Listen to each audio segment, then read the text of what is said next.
Buenas noches, bienvenidos al programa número 56 de Economía al Cuadrado. Hoy, igual que todas las semanas, vamos a tener un programa 100% económico y esta vez haciendo lo que más nos gusta hacer, explicar lo que tal vez puede venir, tratando de anticipar los escenarios futuros, de manera de brindar una herramienta para que los agentes económicos puedan tomar, ya sean personas individuales o firmas, las mejores decisiones en este futuro argentino que no luce nada sencillo. Pero vamos al grano. La economía argentina enfrenta dos grandes problemas hoy en día, mirando de acá a final de año y el bienio 2020-2021. ¿Cuáles son esos dos grandes problemas? El problema uno es, como vemos acá, mostramos el balance del Banco Central. El problema uno es que tenemos un Banco Central quebrado. Y eso es riesgo de hiperinflación. ¿Por qué? Porque un Banco Central quebrado es promesa de más devaluación futura, más inflación futura. Y esto se agrava porque luego que el dólar saltara de 45 a 58, redondeando, el Banco Central anunció el Sandleris 3. El Sandleris 3 es exactamente igual que el Sandleris 1 y 2, que eran planes de estabilización transitoria. El Sandleris va a seguir con la emisión de base monetaria cero. El Sandleris va a seguir con las LELIQ. El Sandleris va a seguir con la tasa de interés altísima por las nubes, por lo cual el Sandleris 3 va a seguir haciendo crecer el pasivo del Banco Central. Ahora, ¿cuál es el agregado novedoso? El Sandleris 3 promete que va a vender todas las reservas que sean necesarias para mantener el tipo de cambio estable de acá al menos hasta las elecciones. O sea, ¿qué está asegurando el Sandleris 3? Igual que antes, por un lado, asegura, como ya dije, seguir haciendo crecer el pasivo. Pero, como novedad, asegura hacer bajar el activo, porque asegura perder reservas en el activo. Entonces, si asegura más pasivo y menos activos, el Sandleris 3 lo que está prometiendo es que de acá a los próximos meses el balance del Banco Central se va a seguir corrompiendo, se va a seguir arruinando. Por lo tanto, en términos dinámicos, el Sandleris 3 está prometiendo que el balance del Banco Central, al romperse más, está dando certeza de mayor devaluación y mayor inflación a futuro. Cuanto más reservas pierda el Banco Central, más se va a deteriorar el pasivo del Banco Central y mayor va a ser la promesa de futura devaluación y futura inflación. Acá, como podemos ver en el gráfico, está el segundo problema. El segundo problema es el problema fiscal. El problema fiscal es claramente, hoy en día tenemos una deuda que en términos intertemporales, en términos dinámicos, es insustentable. ¿Por qué? Porque Argentina necesitaría un superávit, antes que saltara el tipo de cambio, Argentina necesitaba un superávit primario de más 3.5% del PBI para que esta deuda sea sustentable, o sea, para que esta deuda tuviera chances de refinanciamiento. Y el 2019 va a cerrar con un déficit de -1, o sea, un gap, una diferencia de 4,5 puntos en términos del PBI. Además, como si esto fuera poco, el programa financiero 2020-2023 luce muy difícil de financiar. Y además, el único prestamista que tenemos, que es el FMI, el prestamista de última instancia, ya nos desembolsó 75% de los 57.100 millones de dólares. Entonces, este programa financiero luce muy complicado, con lo cual tenemos el segundo riesgo, hay riesgo de default. Entonces, en resumidas cuentas, como podemos ver en este chart, hay riesgo de hiperinflación por un lado y riesgo de default por el otro en el horizonte de corto y mediano plazo. Pasemos al siguiente cuadro. ¿Cuál es el problema, señores televidentes?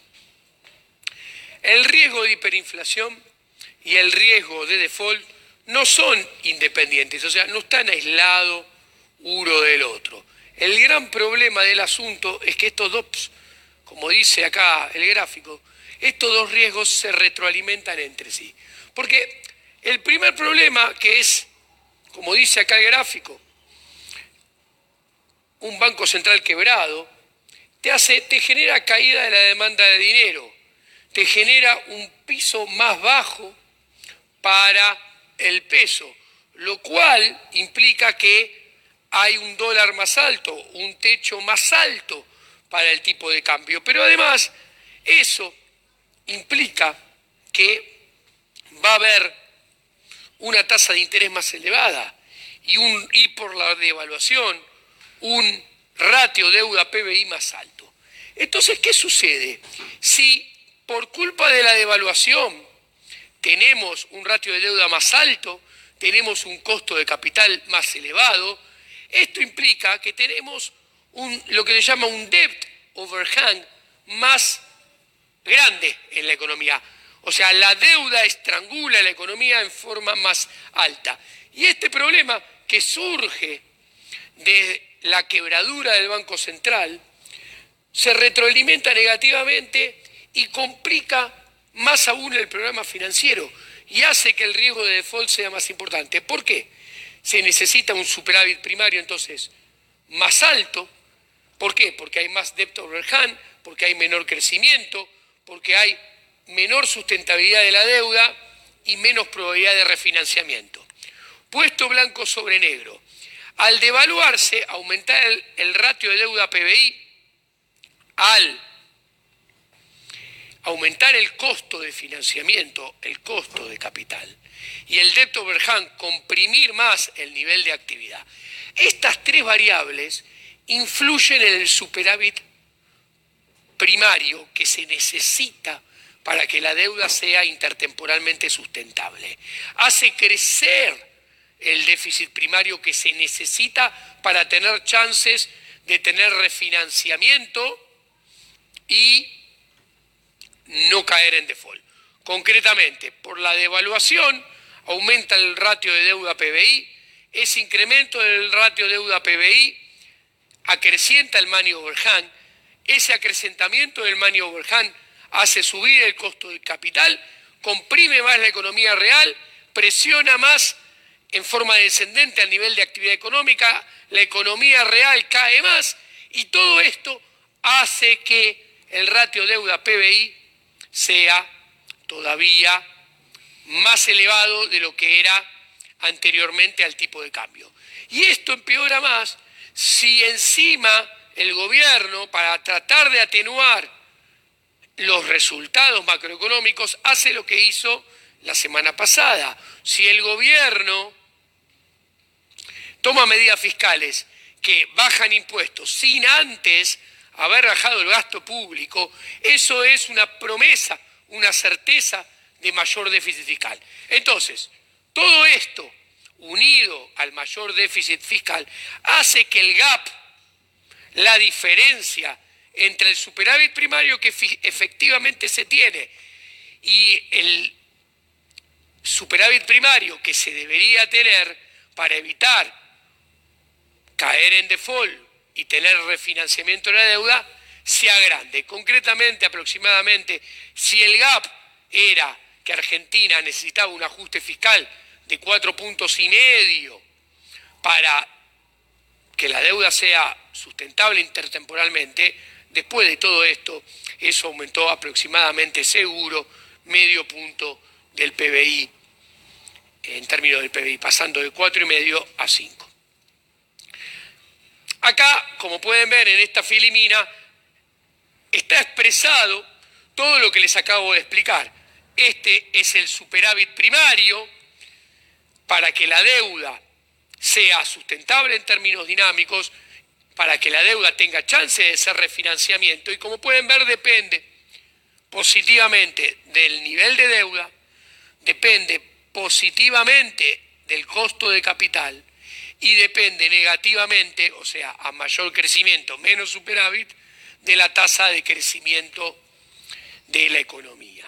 Como, por un lado, las medidas tomadas por el gobierno agrandan el déficit primario y por el otro la devaluación hace, volviendo al gráfico, que suba la deuda, que suba el costo de capital y que se crezca menos, el resultado de todo esto es que este superávit primario que necesitábamos que fuera 3,5 del PBI ante estos acontecimientos, ahora ya no es 3,5 del PBI, sino es 4 del PBI.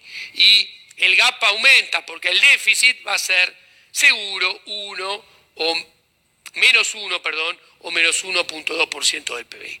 Pasemos a la siguiente.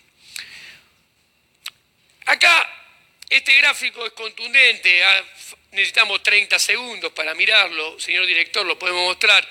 Teníamos que la deuda era el 86% del PBI, cálculo mano alzada, hoy con el nuevo tipo de cambio debe rondar los 110%, el 110% del PBI, y es lo que, volviendo al gráfico anterior, ese aumento, miren de vuelta en este gráfico, ese aumento de la deuda de 86 a 110 es lo que hace aumentar esto y sube esto. Pero además te aumenta la tasa de interés. ¿Dónde ven que se aumenta la tasa de interés?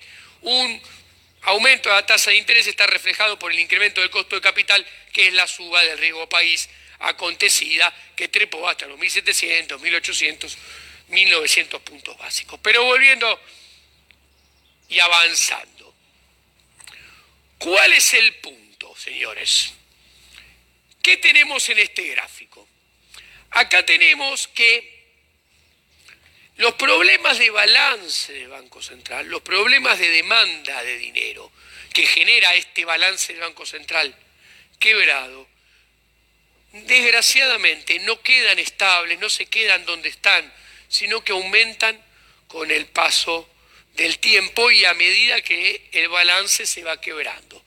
¿Dónde lo vemos? Miren en este gráfico estos puntitos de acá. Estos puntitos de acá son la tasa de interés en torno a 74-75%. Esa tasa de interés mantiene el tipo de cambio en torno a 58 pesos hoy en día. En el pasado, a final de año pasado, a principio de este año, con esa tasa manteníamos el dólar en 38. Después, más avanzado en el tiempo, con esa tasa manteníamos el dólar en 44-45. Hoy en día estamos manteniendo el dólar, redondeando, entre 58 y 60 con esa misma tasa. ¿Qué se ve acá?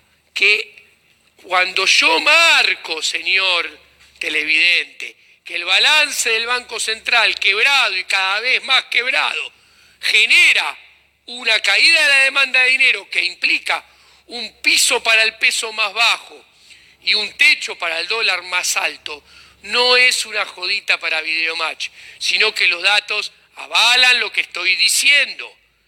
Hay caída de demanda de dinero producto de un Banco Central quebrado y que está cada vez más quebrado. Y un Banco Central cada vez más quebrado es piso más bajo para el peso, techo más alto para el dólar y una economía cada vez más bimonetaria, en la cual los argentinos huimos cada vez con mayor ímpetu del peso para refugiarnos cada vez con mayor fuerza en el dólar.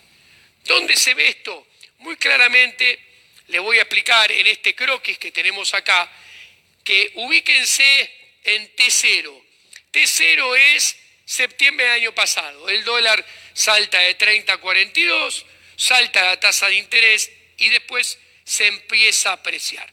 Como resultado de ese salto, los precios se empiezan a acelerar haciendo el catch-up, yendo por detrás. Bueno, cuando los argentinos volvemos a correr al dólar, porque volvemos a ahorrar en dólares, el tipo de cambio en TN vuelve a saltar por segunda vez. ¿Cuándo salta por segunda vez? ¿Cuándo fue marzo? Salta de 38 a 45. Posteriormente, se empieza a apreciar el tipo de cambio, como pasó en mayo, junio, que todos decían, se burlaban de Giacomini y Milei. O sea, no, el dólar está acá controladito en 44, se queda acá hasta final de año. Bueno, y la inflación vuelve a hacer el catch-up y a subir por detrás. El tipo de cambio vuelve a saltar cuando corremos. Cada vez, esto duró 6 meses, esto duró 4 meses y medio. Tipo de cambio vuelve a saltar. ¡Pum! Salta de 45 a 58.60. ¿Qué va a pasar ahora? Bueno, se empieza a apreciar, hay una estabilización, los precios se vuelven a acelerar y la inflación hace el catch-up. Como siempre marcamos, el Sandleris 3 va a durar menos que el Sandleris 2 y el Sandleris 2 había durado menos que el Sandleris 1. Va a volver a saltar el tipo de cambio, como bien dice ahí, porque no hay reputación, no hay credibilidad, no hay un buen programa monetario y mucho menos no va a haber crecimiento. ¿Y qué implica esto? Como pueden ver, señores, en este croquis. Implica que el tipo de cambio va a ir para arriba y cada vez más para arriba. Pasemos al siguiente gráfico. Señor director, como podemos ver en este gráfico, lo que mostraba el croquis nuevamente está avalado por los datos de la realidad. Argentina hace años que está yendo ya a un tipo de cambio real, a un dólar cada vez más caro. Argentina viaja a un dólar que está condenado a estar cada vez más caro en términos reales. Seguramente sobre final de año va a estar más caro que ahora y probablemente en el 2020, 2021 esté más caro también que ahora. No es nuevo, mire, la devaluación del 2014 saltó a 1.31, en la devaluación del 2016 a 1.40, 1.78 el año pasado y ahora más alto todavía. En este tramo había sido contenido con el cepo, en este tramo había sido contenido con el endeudamiento, en este tramo con el paquete del FMI. Como pueden ver, ¿qué quiero decir? El tipo de cambio está condenado a ir para arriba, estamos condenados a tener cada vez menos poder adquisitivo en dólares, que comprar un dólar nos salga más caro, que los bienes importados nos cueste más comprarlos, que los alimentos nos cuesten más en términos de nuestro salario, que viajar nos cueste también más caro.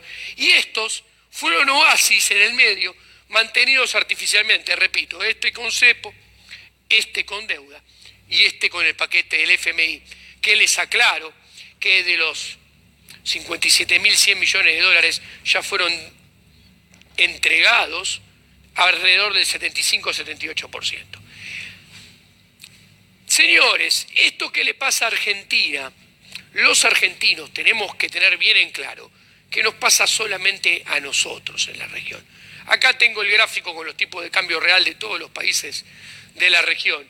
Y como podemos ver, tenemos el azul de Argentina que va para arriba y todos los otros países, Brasil, Chile, Perú, Uruguay, en todos los países vecinos, en el patio de la casa, en el patio de la región, como decía Riquelme, el dólar está más barato, a lo sumo está igual, para los peruanos, para los chilenos, los brasileros, los colombianos, el dólar está igual o más barato que hace varios años atrás, solamente para nosotros está más caro. ¿Y por qué? ¿Por qué nos pasa? ¿Por qué nos pasa que seamos cada vez más pobres? Porque, a ver, donde hay una economía que el 95% factura en pesos, que el dólar esté más caro, en realidad es la contracara de lo realmente importante. Lo realmente importante es que el peso vale cada vez menos. Y si nosotros cobramos en pesos. Nosotros somos cada vez más pobres.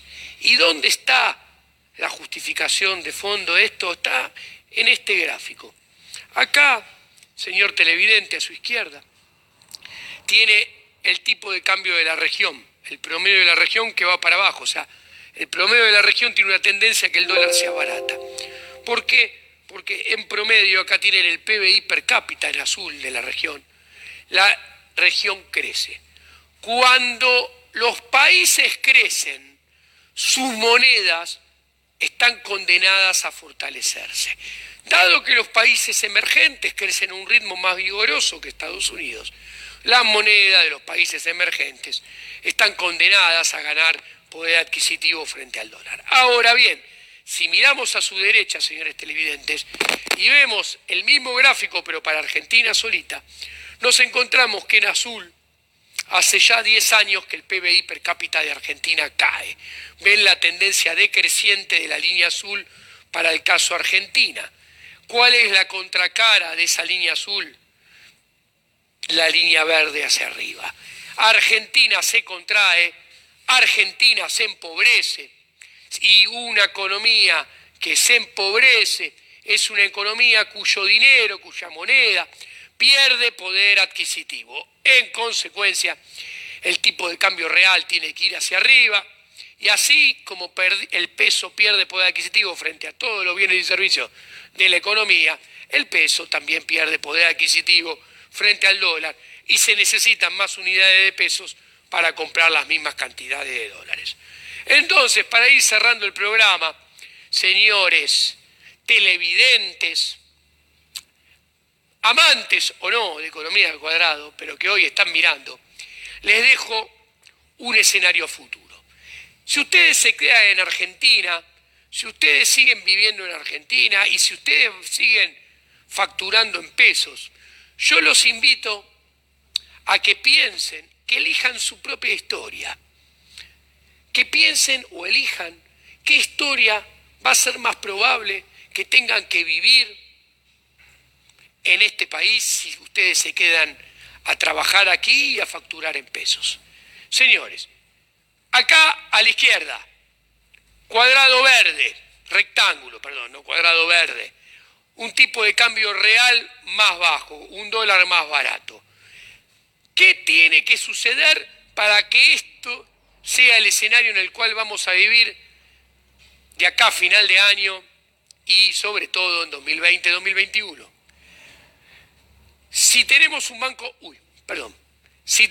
banco central solvente, si se eliminan las LELIQ respetando la propiedad privada y los depósitos, si las reservas de libre disponibilidad aumentan, si la reputación, la credibilidad aumentan, si hay reformas estructurales, si hay crecimiento económico, si sucede todo lo que está acá escrito en verde, sin lugar a duda nos espera un escenario de dólar más barato.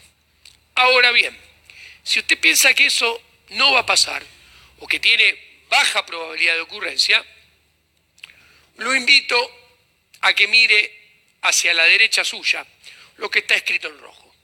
Si usted piensa que el Banco Central va a estar más quebrado, va a seguir quebrado, si usted piensa que las LELIQ van a seguir creciendo, si usted piensa que no va a haber reputación, no va a haber credibilidad, si cree que van a meter un plan Bonex para limpiar las LELIQ, si cree que el próximo gobierno va a intervenir más, si piensa que va a haber más contracción económica, si cree que el riesgo del default va a aumentar y si piensa que la probabilidad de que se reestructure la deuda y haya un haircut de deuda es considerable, inclusive aumenta, bueno, lo más probable, si usted piensa que se va a dar todo esto, es que el escenario sea el rojo. Tengamos un tipo de cambio futuro en los próximos años elevado y un dólar caro. Señores y señores, antes de cerrar la noche, los dejo a ustedes que piensen en la tranquilidad de sus casas, enfrente de sus televisores, de sus computadoras, de sus televisores smart o de sus celulares, que piensen ¿cuál de los dos escenarios piensan que es el más probable?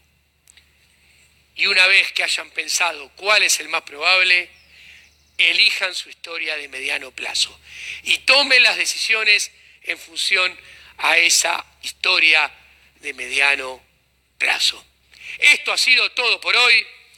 Fue un placer nuevamente encontrarnos en este programa número 56 de Economía al Cuadrado. Nos vemos la próxima semana con más economía, más teoría, más análisis económico. Muchas gracias. TNT, I'm a power